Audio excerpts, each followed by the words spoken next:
할렐루야. 이 복된 주일 주님 앞에 나오는 성령 생각 가운데 주님의 은혜가 늘 언제나 풍성하시기를 주님의 이름으로 간절히 축원합니다. 오늘 우리가 읽은 본문의 말씀은 예수님이 갈릴리 지역에서 사역을 하시고 그리고 그 지역의 이방 사람들을 향해 여러 가지 사역을 하셨습니다. 복음을 전하기도 하셨고 그리고 질병을 치유하기도 하셨습니다. 그리고 그 이야기에 말씀하셨던 그 예언의 말씀들을 선포하시기도 하셨습니다.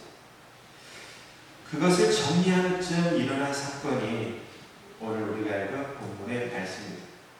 갈릴리 지역의 사역을 정리하고 이방인들을 향한 사역을 정리할 쯤에 일어난 사건이 오늘 우리가 읽은 본문의 말씀입니다. 예수는 갈릴리 호수 지역 주변에서 열심히 사역을 하셨습니다. 그러던 어느 날 예수님이 제자들에게 이렇게 말씀합니다. 예루살렘으로 가자. 예수님이 제자들에게 예루살렘으로 가자라고 말씀하실 때 제자들은 이상한 생각을 하게 됩니다. 예수님이 갑자기 왜 예루살렘으로 가자고 하시는 걸까? 혹시 예루살렘에서 무슨 큰 일을 하시려 하는 건 아닐까? 이런 생각을 갖게 되었습니다. 예수님이 하시는 말씀을 들은 야고보와 요한은 예수님께 다가갑니다. 그리고 예수님께 뜬금없이 무언가를 부탁합니다.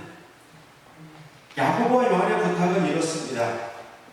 선생님께서 영광의 자리에 앉으실 때 저희 하나를 선생님의 오른편에 하나는 왼편에 앉게 해주세요. 이것이 야고보와 요한이 예수님께 드리는 부탁이었습니다. 선생님께서 영광의 자리는 분명히 오르실 텐데 그 영광의 자리에 오르시면 우리들 잊지 마세요. 특별히 우리 형제 세베대의 아들인 야고보와 요한을 잊지 마세요. 우리들 중에 하나는 선생님의 오른편에 또 다른 하나는 선생님 좌편에 우리를 세워주세요 라고 요구하는 것입니다. 야고보와 요한은 뜬금없이 예수님께 왜 부탁을 하는 걸까요? 예수님이 제자들에게 예루살렘으로 가자 라고 말씀하시고 그 후에 나왔던 내용이 뭐냐면 오늘 우리가 읽은 본문 바로 앞에 내용이 뭐냐면 예수님 세 번째 죽음에 대한 예언을 하셨습니다. 그런데 그 예언을 듣고 있는 세베대와 아들 야고보와 요한은 예수님께 요구를 한 것입니다. 왜 그랬을까? 왜 그들은 뜬금없이 예수님이 예루살렘을 가자고 하셨을 때에 그들은 나를 좌편에 또 우리 형제를 우편에 서달라고 요구했을까요? 야고보와 요한이 예수님이 예루살렘을 가자고 하셨을 때 그들에게 먼저 떠오르는 한 사건이 있습니다. 한 생각이 있습니다. 그것은 뭐냐면 그들이 생각했던 예수님은 어떤 예수님이냐, 그들이 생각했던 메시아는 어떤 메시아냐라는 것입니다. 야고보와 요한이 생각하는 예수님, 메시아는 정치적인 메시아였습니다. 지금 이 당시에 이스라엘은 로마의 제국에 압제당하고 있는 상황이었습니다. 로마의 통치 아래에 있는 나라였습니다. 그래서 예수님이 예루살렘에 들어가셔서 많은 사람들을, 군중들을 모아서 로마의 저국으로부터 해방받아 예전에 있던 다윗이 다스렸던 그 시대로 다시 돌아갈 거라는 그런 생각을 가지고 있었습니다. 근데 갑자기 예수님이 예루살렘에 가자고 하셨습니다.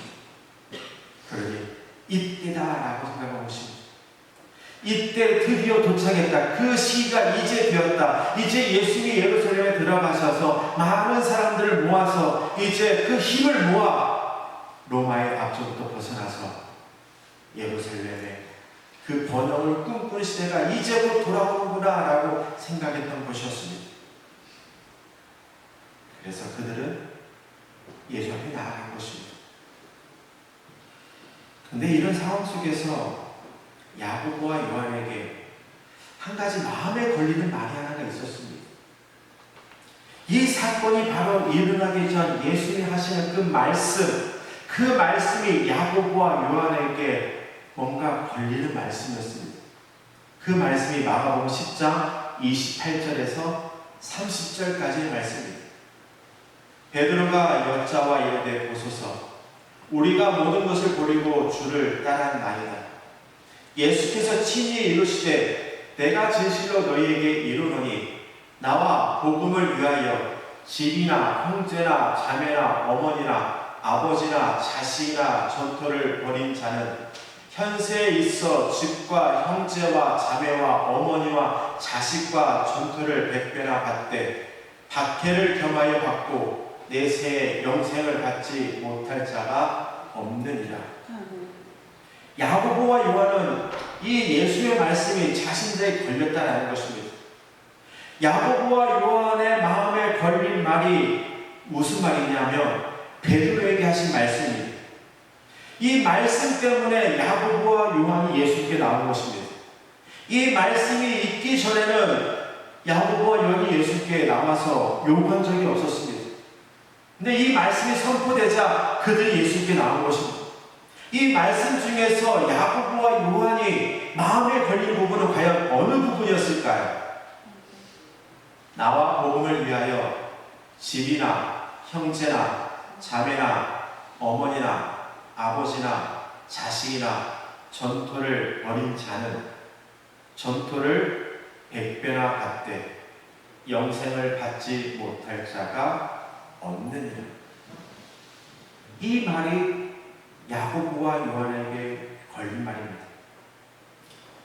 야고보와 요한은 예수님께서 베드로에게 하셨던 말씀, 전토를 100배나 받고 그리고 영생을 받게 될 것이다 라는 이 말씀이 그들에게 걸린 말씀이었습니다. 전토나 100배를 받되 이 이야기를 듣고 그들은 마음이 조급했습니다. 왜냐하면 자신들보다 먼저 베드로가 모든 권력을 가질 것 같다는 생각이 들었습니다. 예수님의 11제자는 이런 생각을 했을 것입니다. 예수님이 예루살렘에 올라가셔서 예수님이 가신 능력으로 정권을 잡으면 베드로 혼자서 많은 것을 가지게 되는 거 아니야? 이 생각을 11제자가 가지고 있었던 것이었습니다. 예수님이 영광의 자리에 오르면 이 권력을 우리가 함께 나눠 가지하는데 이 권력을 베드로 혼자 가지게 되는 거 아니냐라고. 그래서 야고보와 요한은 그 11명의 제자들 중에서 먼저 예수께 찾아간 것입니다.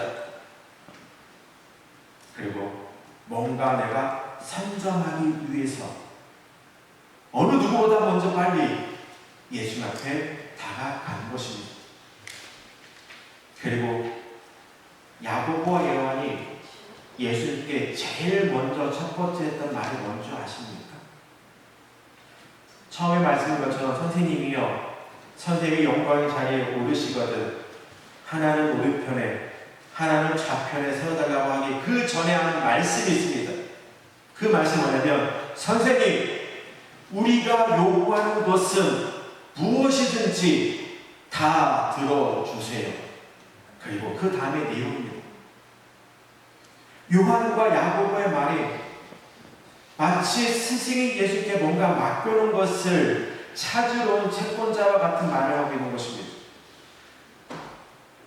내가 요구하는 것이 있다면 선생님은 우리의 요구를 들어주셔야만 합니다. 그리고 영광의 자리에 오르면 하나는 좌편에 하나는 우편에 세워주세요라고 말하는 것입니다.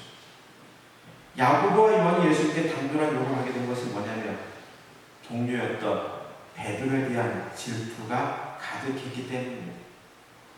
왜 야고보와 요한은 베드로에게 질투를 했을까요? 왜 베드로가 그 말을 들었을 때 야고보와 요한은 그것을 참지 못하고 예수님께 당돌하게 하나는 좌편에 하나는 우편에 서달라고 요구했을까요? 그것은 말씀을 보면 나옵니다. 마가복음 9장 1절에서 8절까지의 말씀을 보면 변화산의 이야기가 등장을 합니다. 예수님이 변화산에 올라가서 엘리야와 모세와 함께 이야기하는 장면이 나옵니다. 그때 예수님이 변화산에 데리고 올라갔던 제자가 누구였을까요? 베드로, 야고보, 요한이었습니다. 마가복음 5장 36절에 43절까지의 말씀 보면 예수님이 회당장 야이로의 딸을 살리시는 장면이 나옵니다. 그때 예수님이 회당장 야이로의 집에 데리고 왔던 제자는 누구였을까요? 베드로, 야고보, 요한. 모든 중요한 사건이 있을 때마다 베드로, 야고보, 요한이 동행을 했습니다. 그런데 베드로에게만 전토를, 즉 논과 밭을 100배나 받을 것이다 라고 말을 하는 것입니다. 어떠시겠습니까? 오늘 우리 형제 중에 있습니다. 가족 중에 형제 자매가 있습니다. 그런데 내 가족 중에 누구에게 부모님이 누구는 100배를 주겠다고 합니다. 누구에게는 10,000원을 주고 누구에게는 100만원을 준다고 합니다. 그런데 10,000원을 받은 자녀들은 100만원을 받은 그 동생이나 형에게 어떤 마음이 들까요? 우리 형은, 우리 동생은 나보다 100배 받을 만한 자격이 돼. 그러니까 나는 10,000원을 받을지라도 내 형제 자매는 100만원을 받아도 돼. 그런 마음을 가지시는 분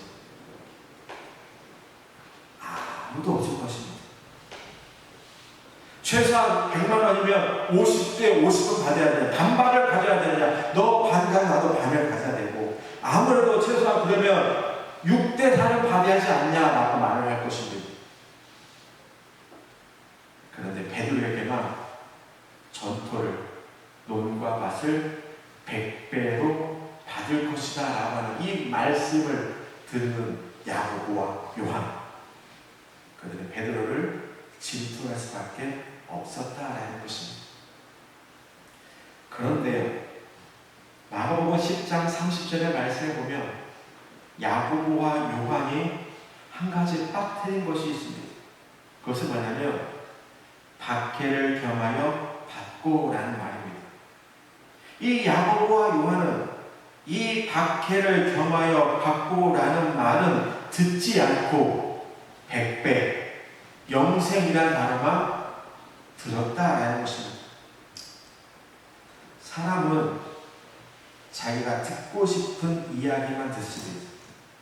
사람은 자기가 보고 싶은 것만 봅니다.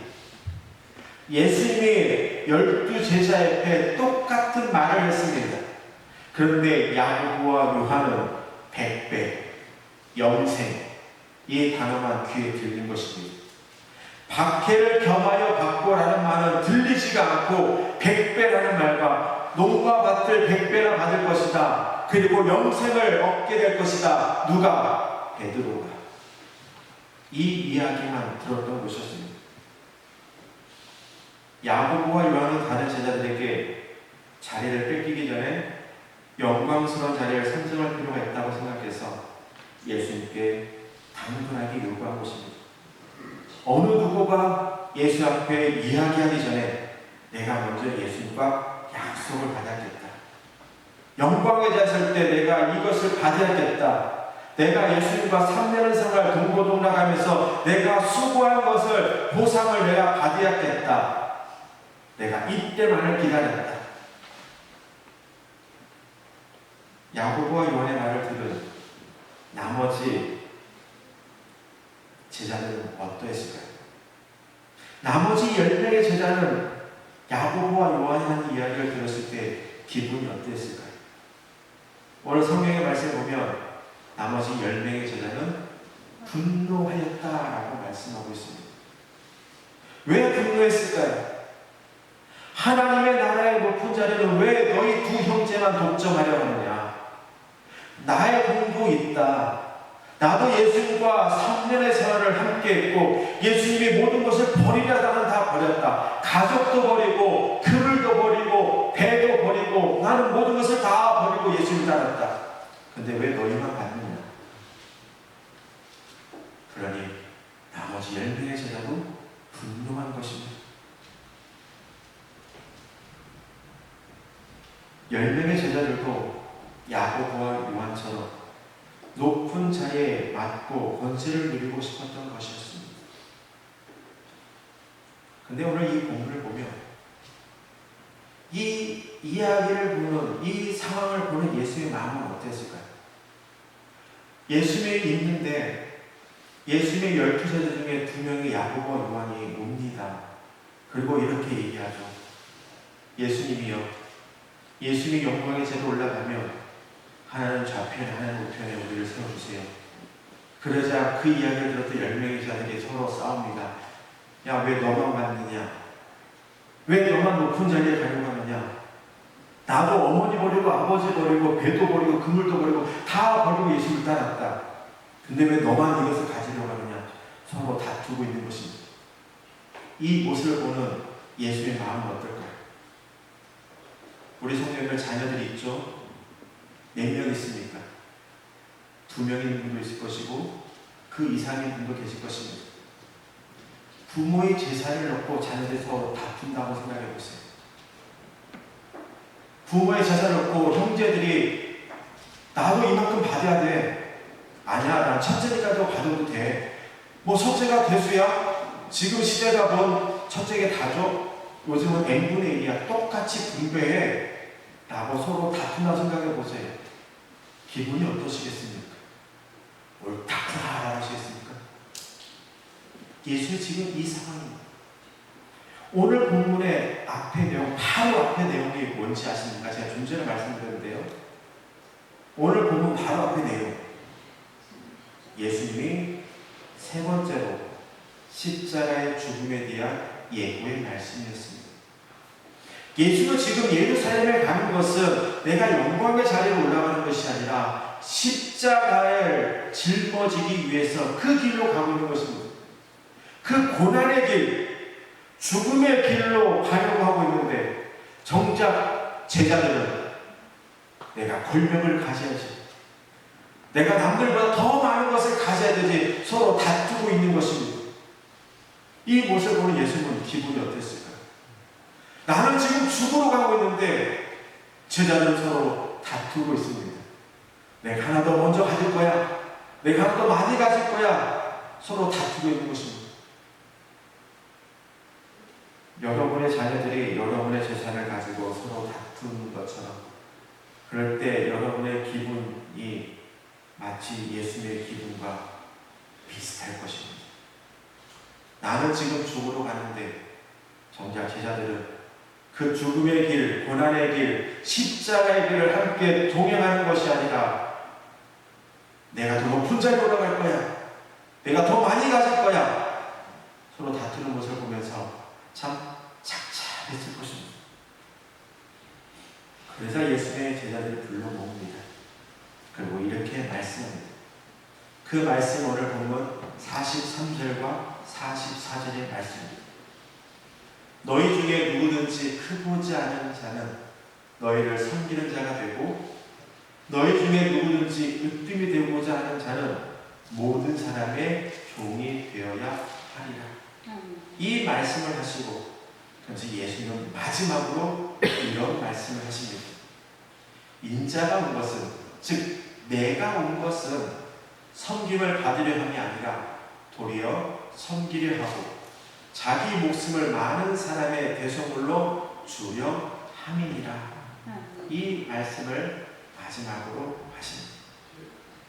예수님은 제자들의 잘못된 그 하나님 나라에 대한 생각을 이 말씀으로 교정해 주십니다. 하나님 나라에서는 누구든지 으뜸이 되고자 하면 모든 사람의 종으로 섬겨야 한다. 그러면서 예수님이 이 땅에 온 것은 섬기기 위해서 이 땅에 왔으며 자기의 목숨을 내어주어 사람들을 살리기 위해서 내가 이 땅에 왔다라고 말씀하십니다. 사람들은 우리가 높아지는 길에 박수를 보냅니다.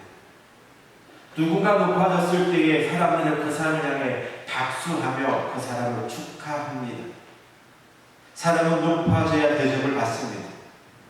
우리는 이런 세상에 길들여져 왔습니다. 높아져야만이 인정받게 되고, 높아져야만이 사람들로부터 박수를 받고, 높아져야만이 저 사람 대단하다라고 그런 말을 듣습니다. 그래서 사람들은 높아지려고 합니다. 권력을 잡으려고 하고 명예를 가지려고 하는 것입니다. 반대로 낮아지게 되면 사람들은 뭐라고 하시는 줄 아십니까? 실패자라고 말합니다. 낮아지면 참 애썼다, 힘들었겠지, 그리고 좀 내가 더 함께 해줄게라고 다독여주는 것이 아니라 낮아진 사람을 향해 오히려 실패자라고 말을 합니다. 이것이 지금 우리가 사는 이 시대의 사람들의 생각입니다. 남들로부터 인정받고 싶어서 높아지려고 하고, 남들로부터 비난받기 싫어서 높아지려고 하는 시대가 이 시대입니다. 세상은 높은 주인을 가진 자가 명령합니다. 낮은 위치에 있는 사람은 그 명령에 순종합니다. 높은 위치에 있는 사람은 어떤 사람일까요? 권력을 가진 사람, 물질을 가진 사람. 물질을 가진 사람이 물질이 없는 사람에게 명령합니다. 물질이 없는 사람은 물질이 있는 사람 말에 순종합니다. 권력이 없는 사람은 권력이 있는 말에 순종합니다. 권력이 있는 사람은 권력이 없는 자를 명령합니다. 지금 우리가 사는 이 시대입니다. 그런데 하나님 나라는 다르다라고 말씀하십니다. 하나님 나라는 낮은 위치에 있는 사람이 섬김을 받는 세계라고 말씀하십니다. 높아지는 자가 낮아지고 낮아지는 자가 높아진다라고 예수는 오늘 본문의 말씀 중에서 말씀하셨습니다. 욕망의 시대를 살아가는 우리 성도님들, 우리 성도님들은 겸손의 왕으로 오신 예수의 모습을 기억하시기 바랍니다. 그리고 겸손의 왕으로 오신 그 예수를 닮아가는 성도님이 되기를 원합니다. 왜냐? 예수님 우리를 높여주실 것이기 때문입니다. 내가 높아지려고 하지 않고 내가 낮아지려고 할 때 하나님은, 예수님은 우리를 오히려 높여주실 것이기 때문에 우리는 굳이 높아지려고 할 이유가 없다라는 것입니다. 우리 옆사람을 바라보도록 하겠습니다. 그리고 옆사람이 서로 동성이면 한번 손을 한번 잡아주셨으면 좋겠습니다.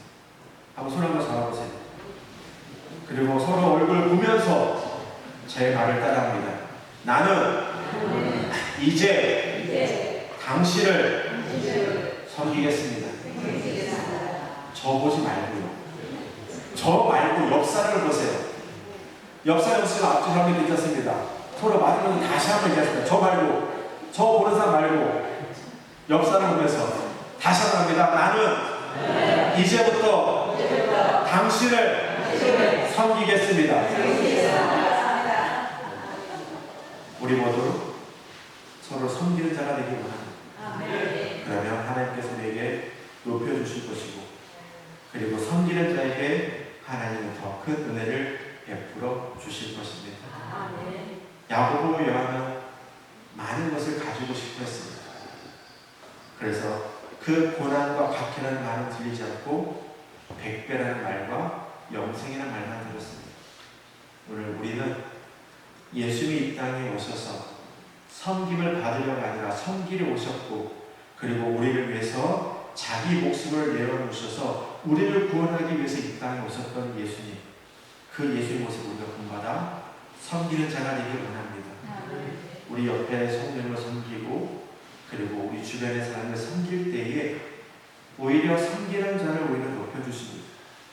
세상은 섬기는 자를 무시할지 모르겠지만 하나님은 그를 높여주신다라는 이 말씀을 꼭 기억하면서 섬김을 받기보다 섬기는 자가 되기를 주님의 이름으로 간절히 축원합니다. 다 함께 기도하겠습니다.